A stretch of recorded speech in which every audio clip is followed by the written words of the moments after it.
Welcome to the ArcFluence podcast, where we talk about how design impacts the way we live, work, and invest. I'm Nick Karakaian, your host, and with me are my two amazing co-hosts, Paul Fatkins and Nino Samardzic. How you guys doing? Good. Not too Pretty bad. good. Yeah, I'm excited. We got some guests on today. Yeah, episode 28. Yeah. Who are our guests, Paul? They're from Ron Scott Design Build. It is Scott and Danette that's with us today. And what I really love about them is they are passionate about going small and specific to raise the quality. Like they're focused on luxury, quality, and then the psychology behind how we experience the space with lighting, color, etc. Now, it's this is a fun one. I'm excited to get into it. Welcome to the show, Scott and Danette. How are you? We're terrific. Great. Glad to be here. Thanks for having us. Yeah. Well, three of us are really excited about talking about the and we've done a couple projects together now, but we're really excited about this last one we did, Be Aligned. Before we get into that, do you want to tell us a little bit about what you guys do specifically, your company, your roles in the company, and how long you've been in business? Yeah, I was going to say, I met Scott on a job site, so I don't think we ever had the conversation how he got started, like what his first project was, anything like that. So I don't really know any backstory from your guys' side. How much time do we have? Yeah, well, I was going to say roughly about an hour, but yeah, go as in depth as you want to go. Yeah. Have at it. Well, I founded Ron Scott Design Build. Originally, it was Veach and Mason, an early partner from two decades ago. But I started in the industry about 3 decades ago in high school. I'm one of those prodigies that I just couldn't get enough of business, and I said, I'm going to start a business. Yeah, So I started painting business. Sounds like Nick. Nick is always itching to start whatever company he can. My first business was at 8 years old. We'll get into that later. Yep, I remember that. He mentioned it. Yeah. And it just, as you know, Nick, it just evolves. And what you start out with, that trajectory, while you're in business, you may not end up in exactly the same box, right? And so we've changed a few different boxes, all within that design, build, remodeling, construction kind of space, if you will. But we've gone from painting and decor to full out remodeling, specialized in various different commercial ways. And today we're really focused on holistic projects where we can take from the partnering with architects and yourself and design in-house for the aesthetics. We then build that dream. And that's really exciting. So we're not just taking one slice of what we previously did, but we do the holistic approach, thinking of the end at the beginning. Right. And it shows on the results of every project you do. Yeah. Thank you so much.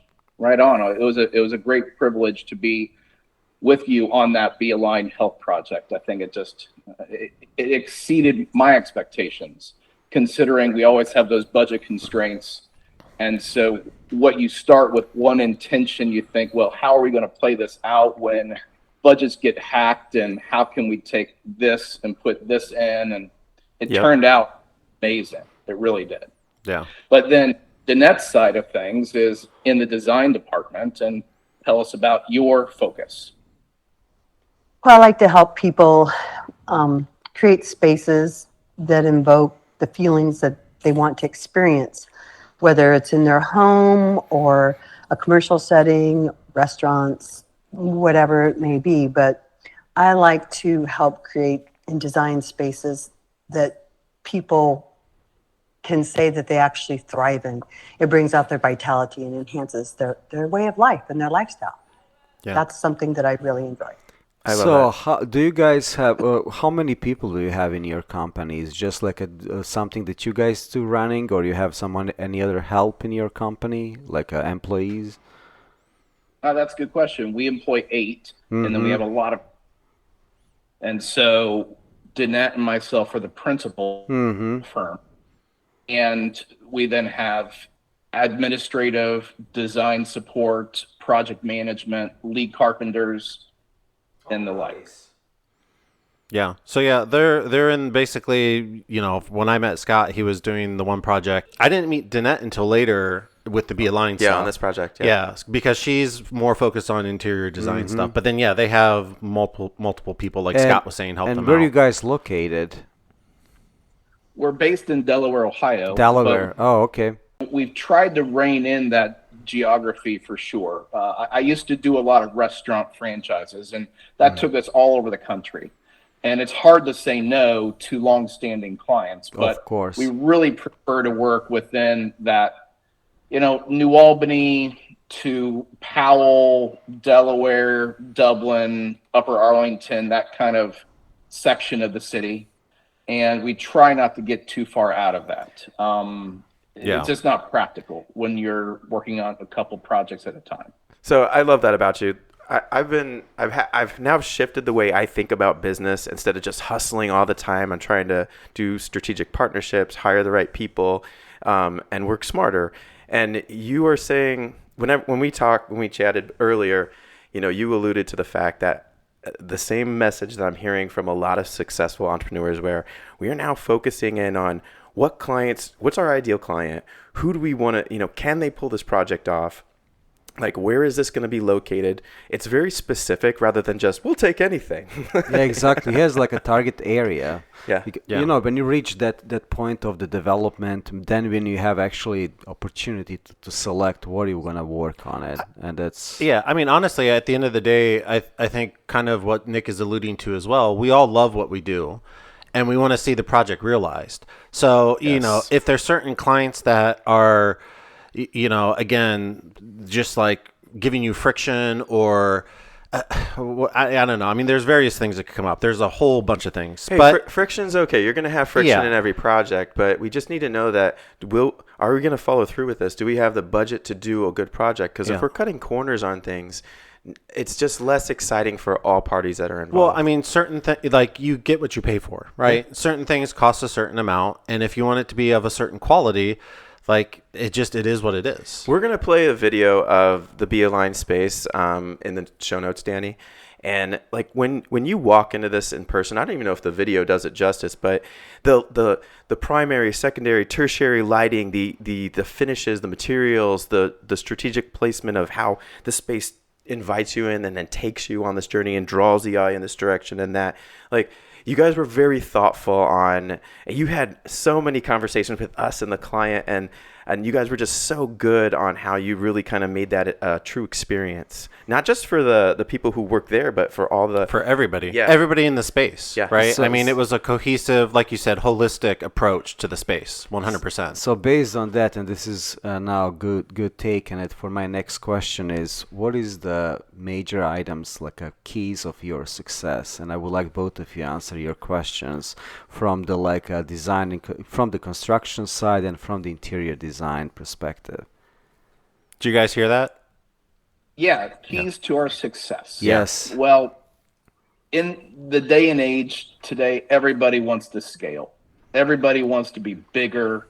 We want to get out of the job, right? We want to say, oh, well, I want to be just sitting behind overseeing, and that's awesome. But I have found personally that being invested, I have project managers and lead carpenters, but I'm still visiting the job site, often daily. That's beautiful. And I might not be swinging the hammer and doing everything, but my involvement where I'm invested, it's kind of like, remote work is great, but some things you can't remote in. Like, I do have video surveillance of my job sites, but it's not the same as being there, modeling and interacting on that project and seeing the detail. Because then if you don't catch it in the moment, it's just going to be a big repair, right? Because one guy's interpretation of the plans may be different than another guy's. And that really brings to the second element of what brings our success, is having a lot of detail. Mm-hmm. It's great to see the big picture. We all want to see, and everything looks great in a picture, right? You can get from the 1,000-foot view, it's like, wow, that was incredible. But what really wows is the attention to detail, which only happens when you've really thought through, what is this going to be like? And the simple alignment of framing to lighting the boxes are right. It makes a big difference, right? I mean, even in that be aligned, if the electrician doesn't put on light switches, then all you hear about on that feedback from the client is not how I love the space. It's like, Scott, can you straighten these light switches? Yeah, Right? exactly. And that's speak to the detail needed to be successful, right? It's not just volume. It's what we do for every project. I love that. Right. And the fact that you guys now become experts at this and you're choosing to focus on quality rather than quantity, you're able to raise your prices to where it makes sense and still rewards you for being the best in the field. Yeah, and I would like to know same answers from the interior design perspective. This is beautifully put together, Scott. Thank you. Well, from my perspective, what makes us successful is how serious we take our client relationship, which is everything. We know our clients inside and out as much as what we possibly can. We understand the way they think, the way they feel, what they want to experience and what they want others to experience, whether it's in their home or commercial, like Be Aligned, whatever it may be. But being one-on-one and really having that deep personal connection with the people that we're helping and supporting through whatever design remodel that we're doing is crucial. We can bring in those aesthetics and those colors and design that will, at the end of the day, have them living the way they want to live and experience the feelings that they want to experience in that space.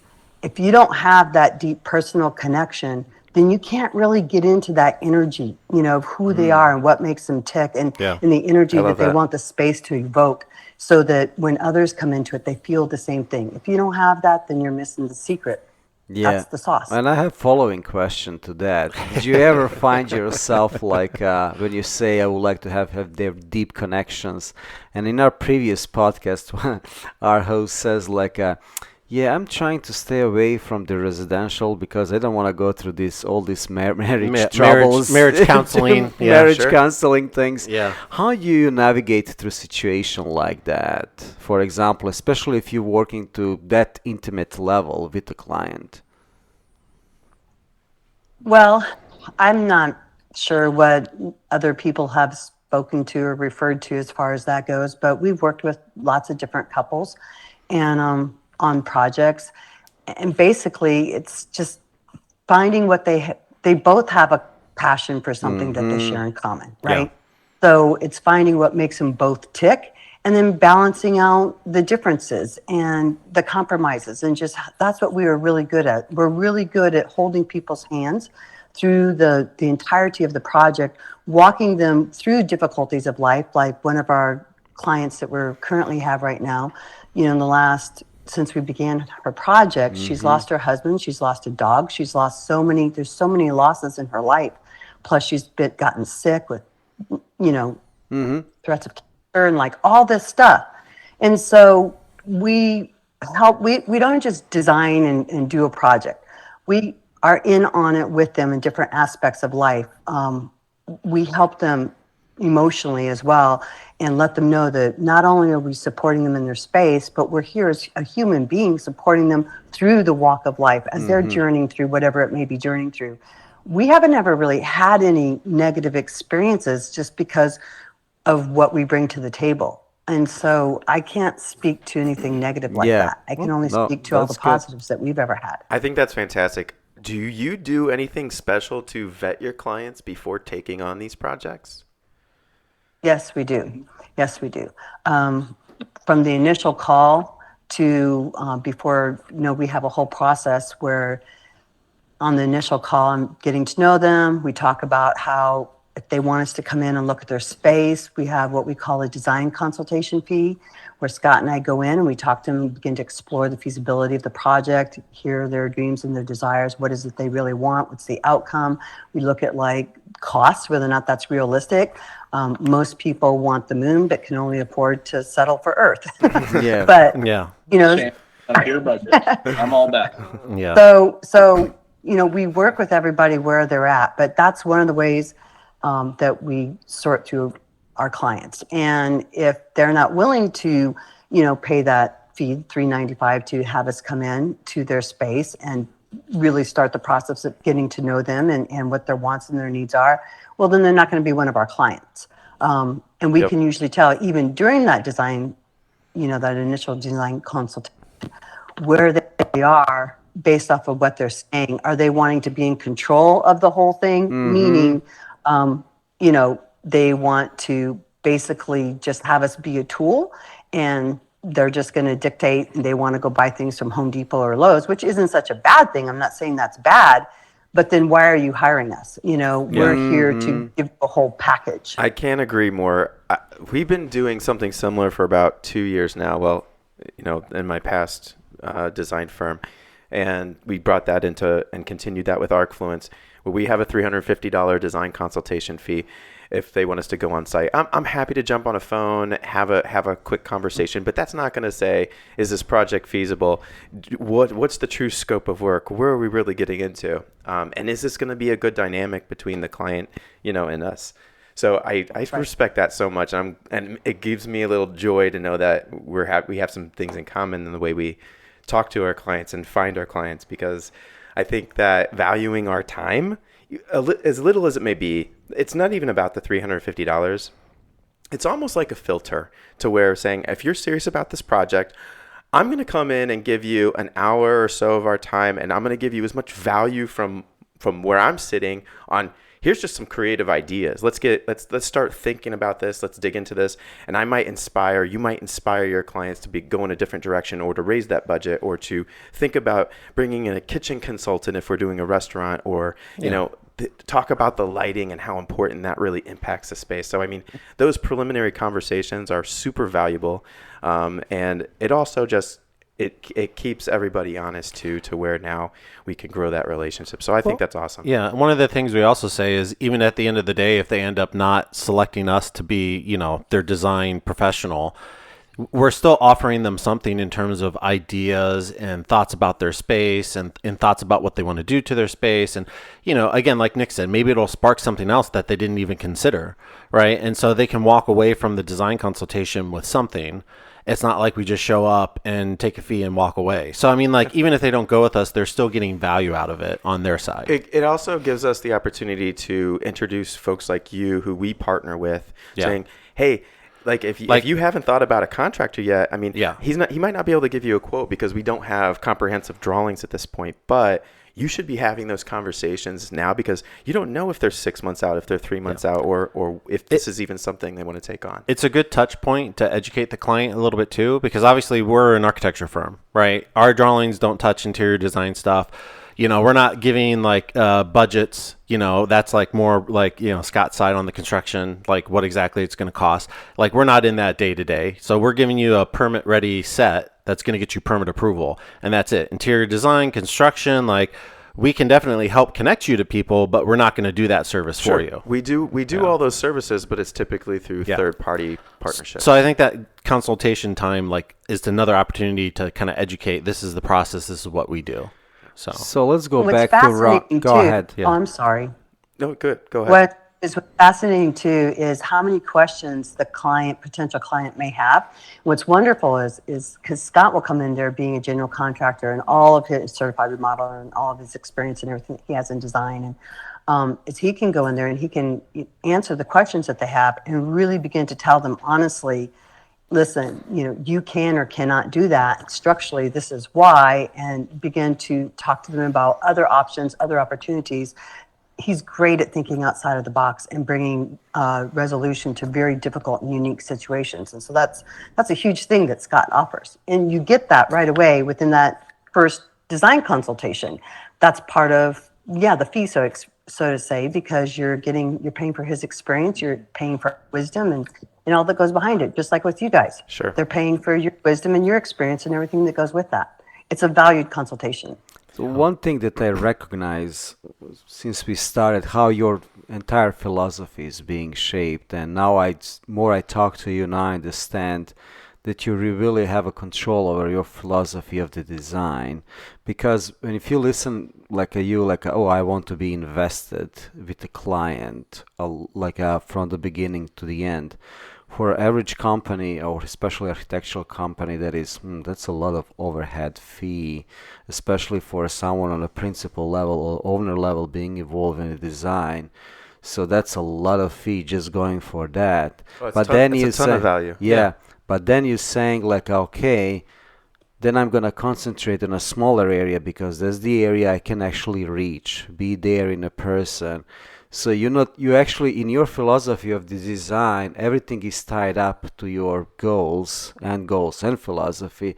So you don't have contradicting asks. For example, oh, you know what? Maybe we should start expanding, and then I would like to build something in California. Then, if I have to be really invested with the client, I have to go to California. That's a huge overhead expenses. So I'm glad how you guys controlling your business and your approach and philosophy and how nicely everything is tied up. Because people, takes a little second, and it's good, especially for people that's starting architectural company, takes a second to break that relationship and put yourself in a situation cannot cover your costs and your expenses. So that's very good to hear from you guys. Any goals for the future? Where are you seeing yourself?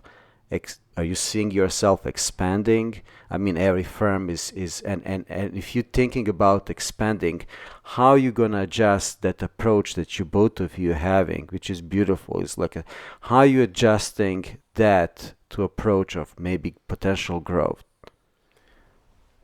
Our expansion is not so much in size as Mm-hmm. it what we want to do. Got it. So we would like to be building ground up new custom homes that are focused in that holistic way, where we're bringing in the building science of technology today, okay, and the aesthetic value of getting the interior right. Mm-hmm. And not building something and then trying to design it after you built it.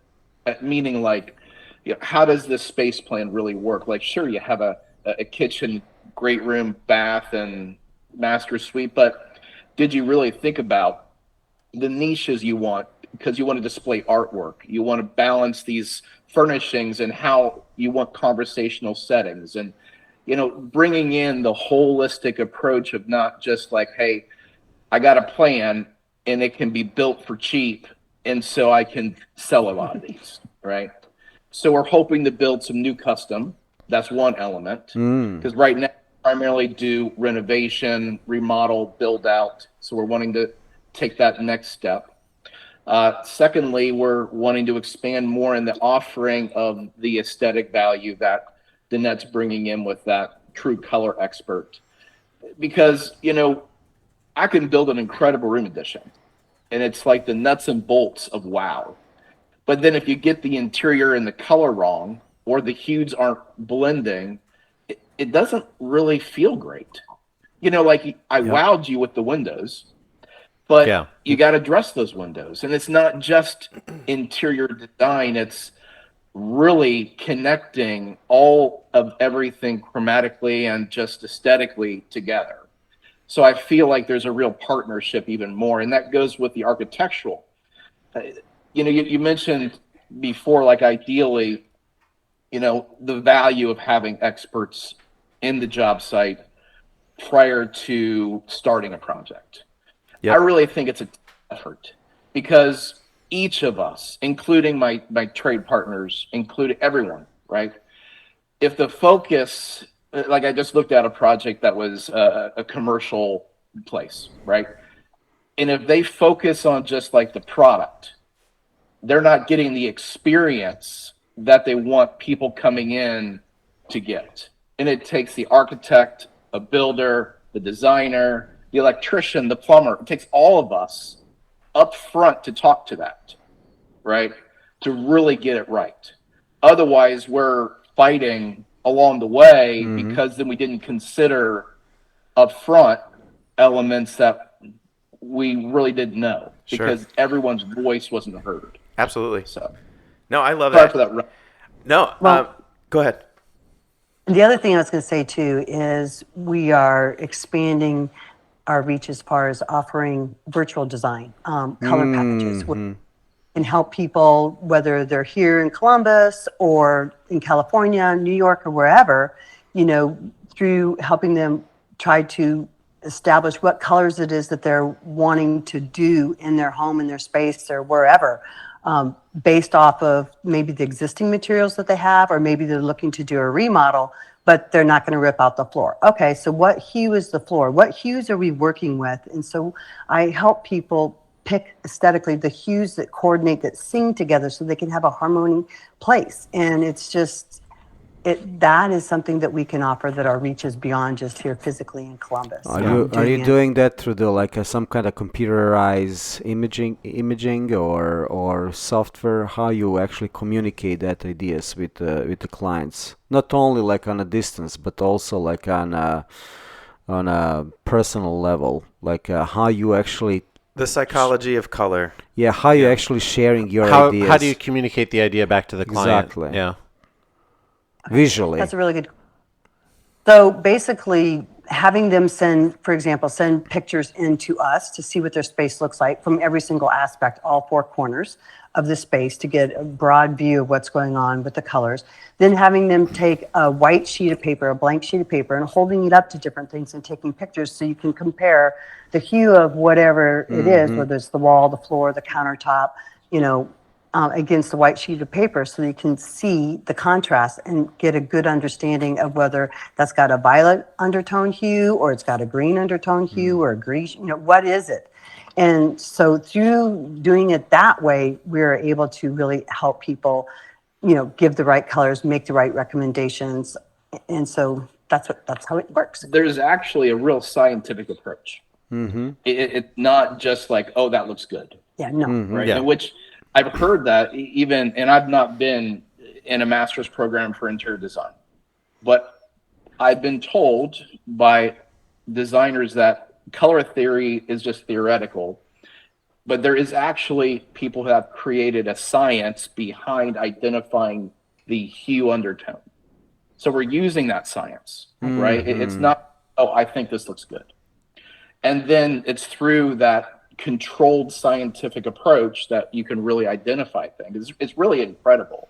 I think it's revolutionary on how we're going to help people, because people get stuck and they're like, we don't know what to do. They're like, they're so afraid to make selection choices because they've experienced where they've chosen something and it just clashed. And they don't know why. They don't even know why it didn't work. It just feels off, because energetically, well, all color has frequency. And so when you look at we're dealing with the light spectrum, right? And so every single one of the colors within the visible light spectrum has its own frequency and vibrates at its own frequency. Yep. And so when you're bringing one hue in that vibrates at this frequency and another hue in that vibrates at that frequency, and they collide, it's going to feel off. It just feels off. And a lot of people don't know why it's off. It just isn't working. So getting those hard surfaces nailed down, and, getting the hues of the hard surfaces first, and then building off of that is the way to go. Because once you get your hard surfaces, your floors, countertops, tile, things like that, all those stuff singing and harmonizing together, then it's really easy to bring in the fluff and the other colors all around it to support it. So you have a beautiful place that just sings. I love it. No, you're absolutely right. My wife, Sarah, went to New York recently, and she got you can do this on a person based on style and clothes that you wear. So you get your colors and based on your complexion, your hair, your eyes. It's the same thing with the house. Like, what are we working with, and identifying those things. I love that you're using a white piece of paper to show that contrast, to really set up the palette, to show what it truly is, because on a bright day, things can get muted. If there's not enough natural light, you can have, like, certain materials don't necessarily, like, when you're trying to complement things, it changes based on the time of day, the the lighting that we have in the space, the tertiary lighting that we have in the space, and the controls of it. That's why I love to put dimmers on everything when we're doing elevated spaces. So I think that's so awesome because we do have levers that we can tweak that will truly impact the way we experience the space and how we perceive it, and which ultimately impacts our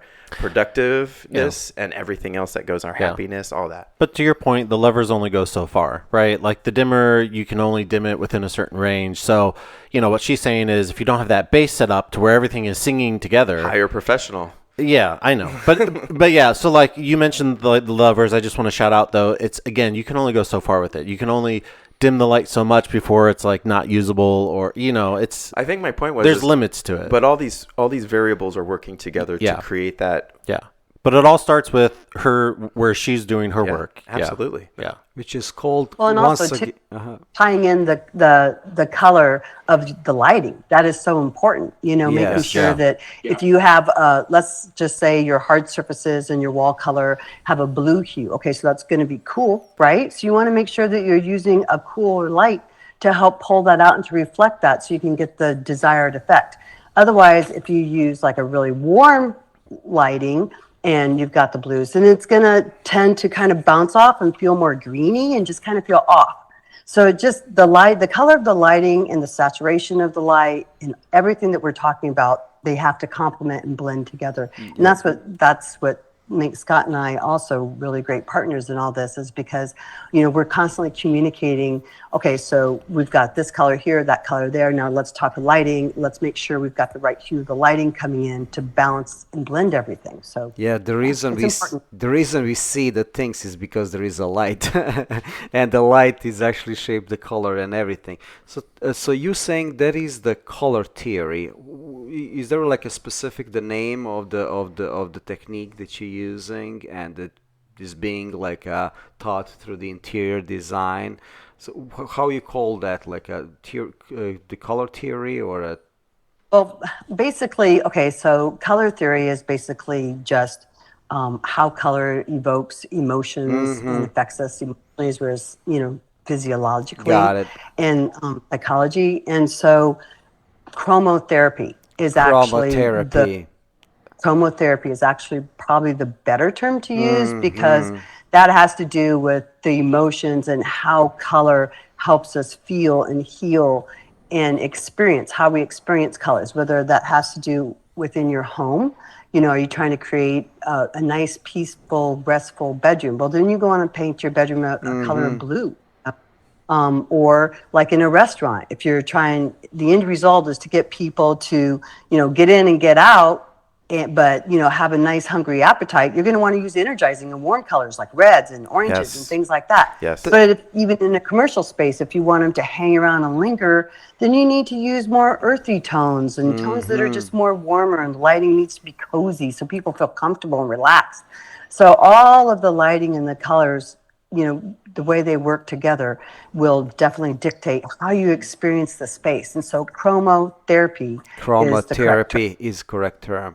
So that being said, now maybe we can switch to the project that you guys work on, because I'm guessing. Well, and real quick too, you mentioned the other day you have a blog with some of this information, right? Yeah, I have a blog. And I will give you guys a link. If you give us a link, we'll post it and we'll tag it on the episode as well. Notes. Yeah. Or any your like a work that you did, like any writing about it or podcast, you would like to share that with the broader audience. Yeah. So I'm curious to dig in and use and see what your process was for Be Aligned specifically. Actually, let's just start. What is Be Aligned? And let's kind of dig into the space, some basic numbers on the construction side, square footage, and then how we implemented this color theory and all this into the space. Yeah, for sure. So Beeline Health, which is in Powell, Ohio, and Dr. Lee and Tristan, his wife, they run Beeline. They've been in Powell for more than a decade. Mm-hmm. They're amazing people. We remodeled their original space, which was in the same office center, and then from their success and growth, and they probably are the most successful chiropractic firm I've ever seen. I mean, they have dozens of associate doctors. It's really amazing work. They're doing great stuff. And they're focused on wellness and holistic type of health as well, not just cracking of backs, right? Mm-hmm. So their old space felt very warm. It was cozy. It was kind of in the aesthetic of barn doors and stone. Okay. They wanted to elevate that to not just more luxury, but they wanted it to feel less homey and more energized, Healing as well. healing. Mm-hmm. Okay. And so in this new space, not just getting it larger, so we went from 2,000 feet to 4,000. So we doubled the space that they had previously. And so the focus was, first, we did with you guys the schematic design where we said, okay, how are we going to put all these boxes in this space? Because they had a lot of dreams. And you're doing not just adjusting room, you have consult rooms, you have educational space, you have rehab room. There's a lot going on. Yeah. So we first tried to fit as much as we could practically into that. Okay. Yeah.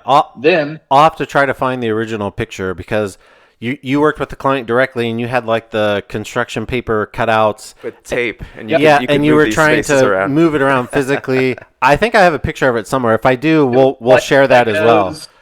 Yeah. Well, when you have so much ideas, one of the most practical ways is just to work it out. Yeah. You know, it's kind of like doing as if I was trying to work the old school way. You can do it on CAD, Yeah. where you move the boxes around.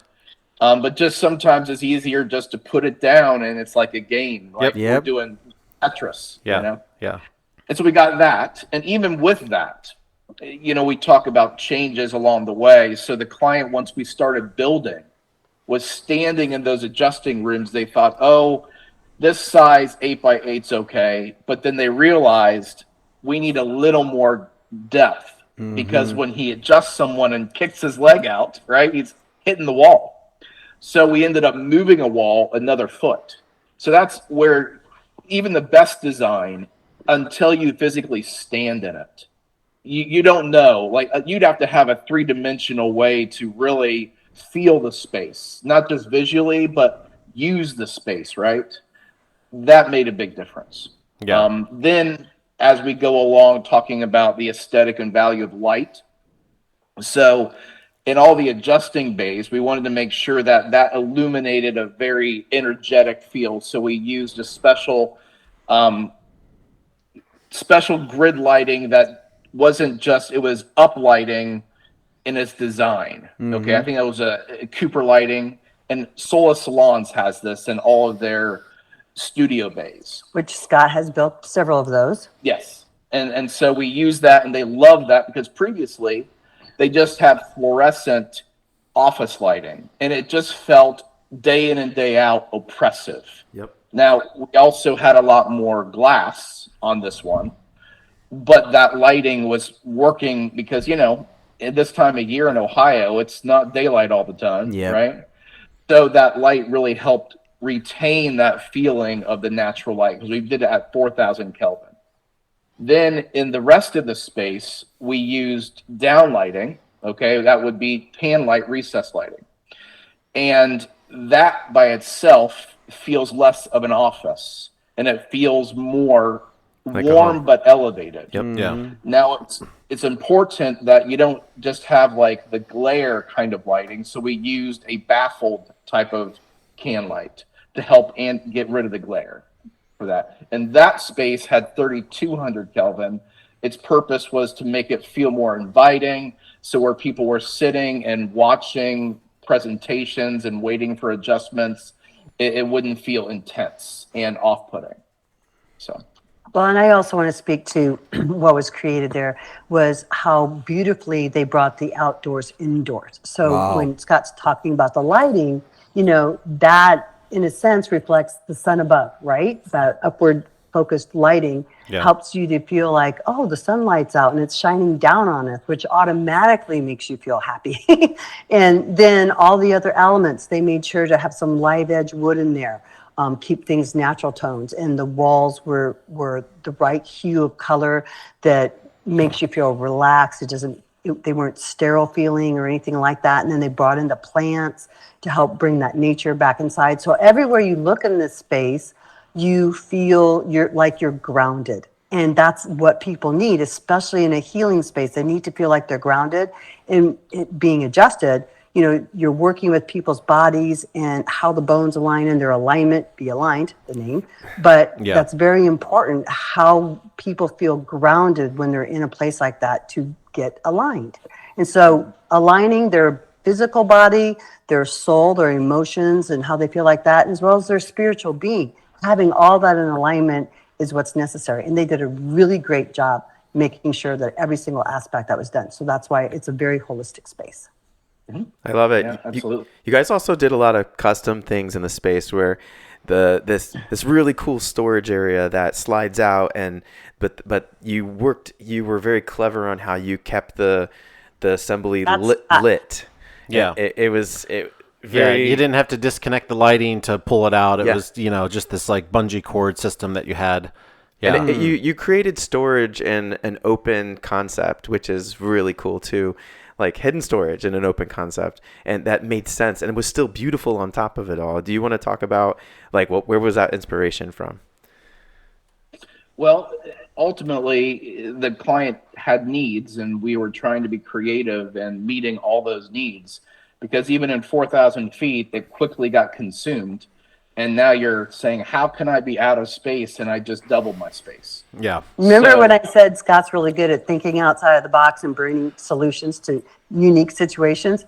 This is a perfect example. And so originally it was, hey, we have all these supplements, but we don't want to display them all.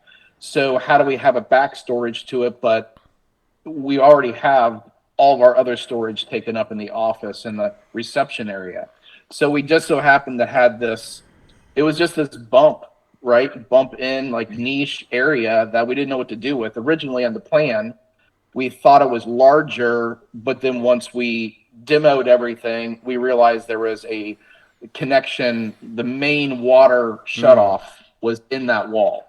So we couldn't bring that back and make it a seating area, which was the original intent. So then we thought, well, let's put a display area there. And because of how deep it was in the original footprint of the building, we were able to double it up. So it was 4 feet deep. We had 2 feet of front space, 2 feet behind it. So then I worked with the cabinet shop to draw and design, how are we going to make this work? And even after designing it, building it, getting it on site, we still had to work through practically, how does this work?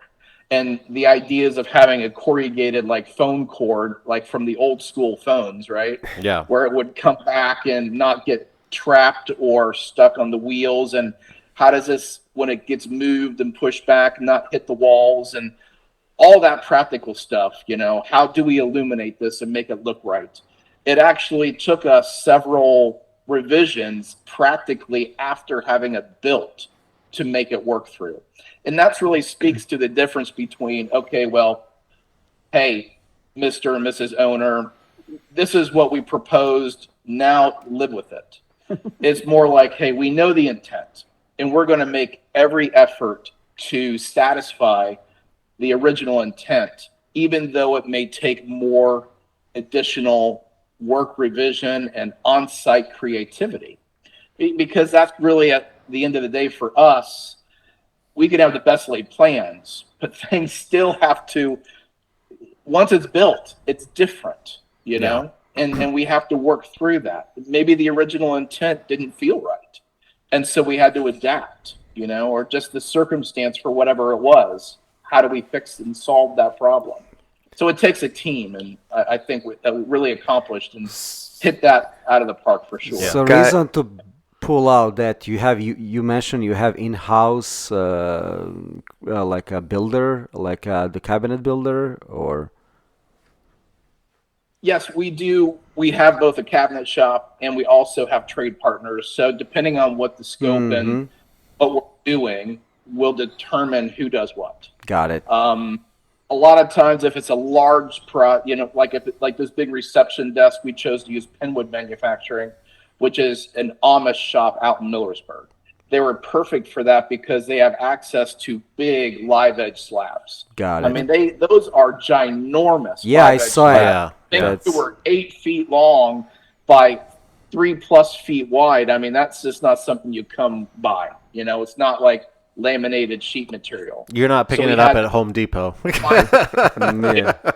It's amazing. Yeah. I mean, very impressive work. They did a great job. Scott, there's so many good, like even the coming down to the sliding barn doors that are not really barn doors but are not pocket doors either. There's these elevated aluminum framed, just beautifully tall privacy doors that you installed and found. Is there any? I kind of want to talk about.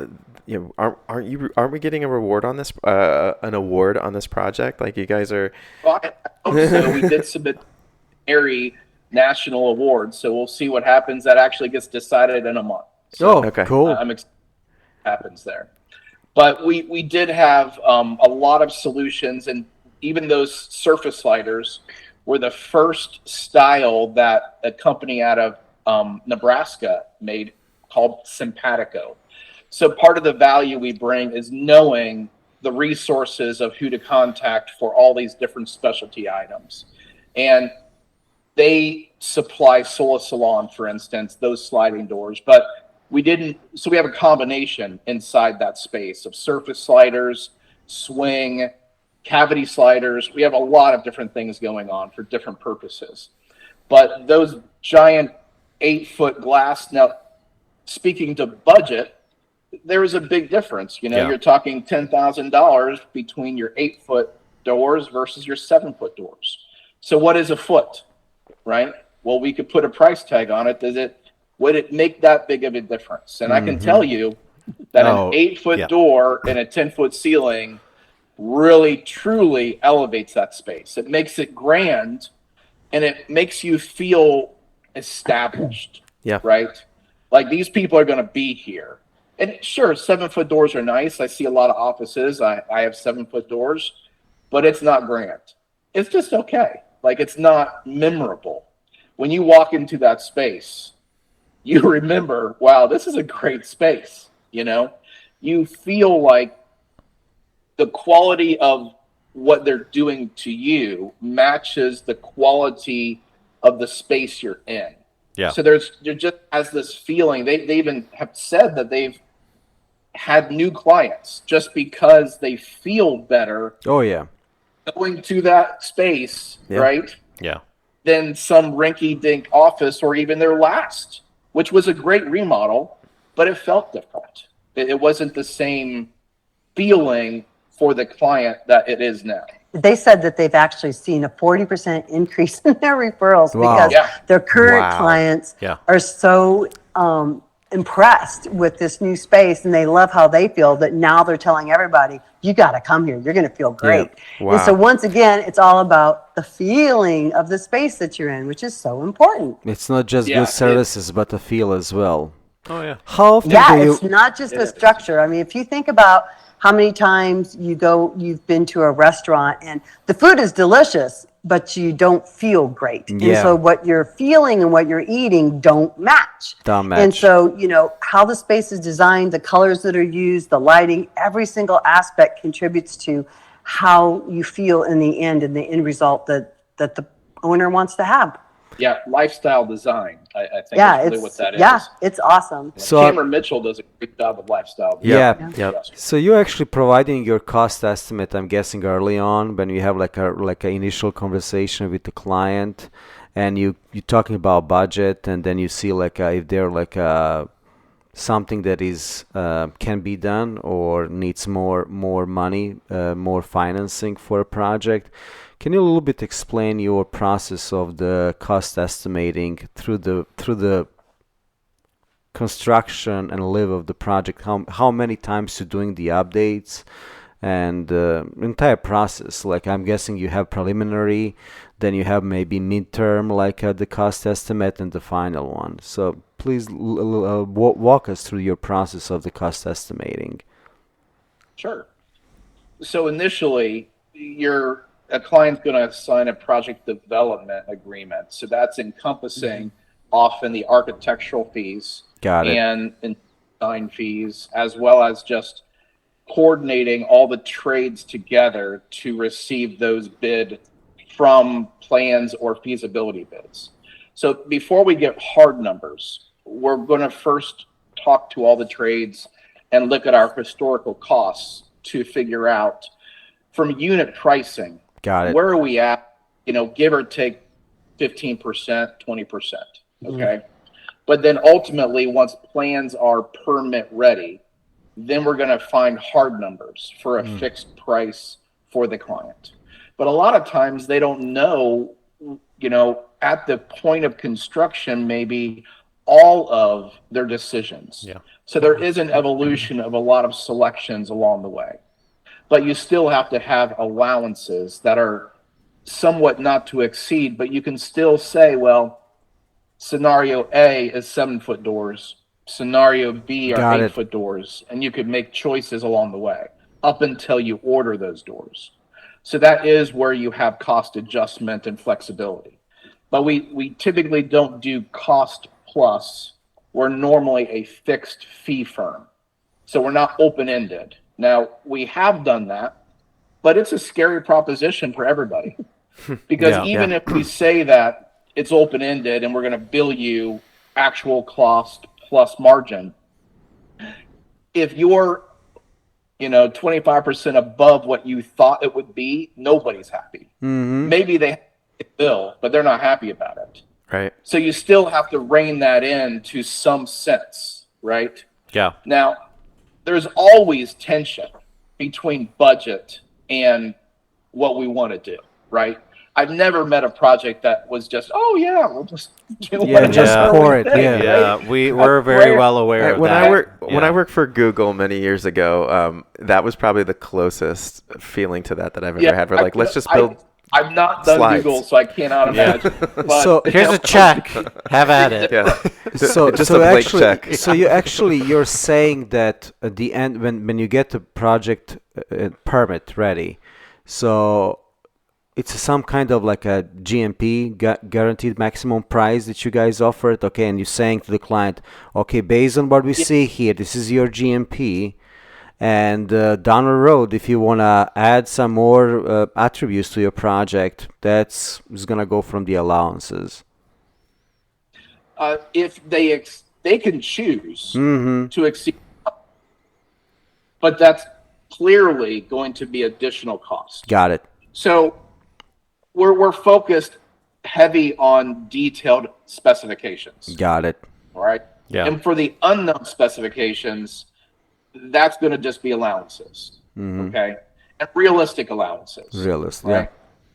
But still, I mean, even on Be Aligned, their intention was maybe 400,000 and they ended up being 500,000. Yep. Those choices were driven by aesthetic value along the way and a lot of it was once they stood in the space as it was being built, they realized, oh, I don't want to reuse the old office doors. Yeah. I want something better. Got it. And that drove a pretty significant increase. Change order. But it was Yeah. still Yeah. a choice. Got it. So Well, guys, we've been talking for about an hour. I did want to ask you at least one last question before we wrap things up. And then, of course, if you guys want to add anything. What would be, and we touched on this a lot this is a team effort where you're caring about the client's thoughts and needs and goals. But like, what would be some advice you'd give to everyone out there who's a potential client of ours and yours? What would be some good homework, a good thought process? Like, what advice would you give to them to create a truly amazing final product that we had here with Be Aligned for their purposes? Like, what's some good advice? the biggest thing, slow down. That's the hardest thing right now. Yeah. Okay? We all want today. Slow down so that you guys can partner with us. So that's kind of the idea of design build. So you have design, bid, build. But then you also have design build, which is saying from the beginning, Yes. instead of hiring architect, hiring the team, right? So then at the beginning, before anything's drawn, we can really wrestle through some feasibility costs, not just guessing. We can, even before anything's like, we could just hand draw something and say to all the trades and, you know, where we're going to be at. Then start to draw with the input of everybody. And that takes more time, right? So having that time frame and the value of the team concept, both, I think, would make a big difference, rather than I just get a set of plans and now I have to bid this out and where will I fall? I mean, that's always a tension. So team is everything, a little slower. I love it. That's great. I know whenever someone's like, hey, what's this going to cost? My first thought is, well, I need to reach out and have a conversation with someone like Scott or, you know, again, we're not contractors. You know, but that team holistic approach, I also, I'm the guy who loves to try to guess how many gumballs are in the gumball machine. So I'm just like, well, look, based on all of my past experiences, this is probably where we're going to end up. But sometimes I eat my words. And well, you always throw that disclaimer in there, but yes, yeah. But I mean, I think you hit it on the head. Like, everyone wants everything now, and not only that, they don't even understand the time it takes to go through permit approval with the city in a lot of cases. So it is a process, and it is important if you want an elevated product, you just sacrifice one thing. It's either going to be cost, quality, or time, and I would always prefer cost and quality over timeline to get a better product. And almost majority of my project are design build. Now I'm working on a project now which is design bid build after so many years, but it's like the institution that is more like a government institution. They usually like go to that route, but design build, I'm all for it. Well, thank you for Well, before we end up, is there anything else you guys want to add? Yes. Where can we find you? Where can people find you? Well, you can find us at ronscottdesignbuild.com. You can find us here in Delaware. If you Google Ron Scott Design Build, you'll find us. We're on Facebook, Instagram.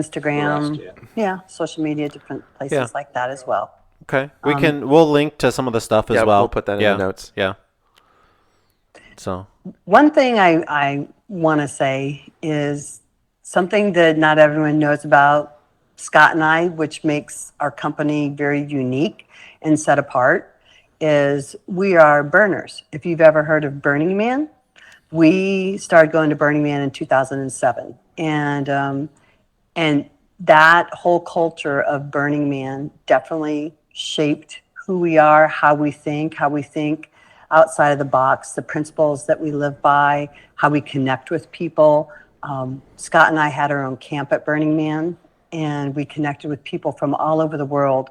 And just working with them through different aspects, Scott built a giant shopping cart that literally can hold 35 people driving around on papaya. It's pretty impressive. But just having the culture of Burning Man in our blood and in our veins and as part of who we are makes us very unique in how we see things, how we build things, how we connect with people, and just how we go after life. It's very unique. I love that. You guys, it's been so much fun, not just chatting with you today, but working with you in the past and on this last project. I truly hope there's many more. And I think we'll wrap up there. I just want to bring you guys on for every project now that we do together, because this was so much fun. But thanks for your time and thanks for your input on this. We appreciate you. Thanks for having us. We love you guys. Appreciate it. Thank you so much. Take care. Have a good day. Bye. Yep. Take care. This has been the ArcFluence podcast. As always, you can get more information and additional content on arcfluence.com. Please subscribe on the platform of your choice and leave us a review. We'd love to hear from you.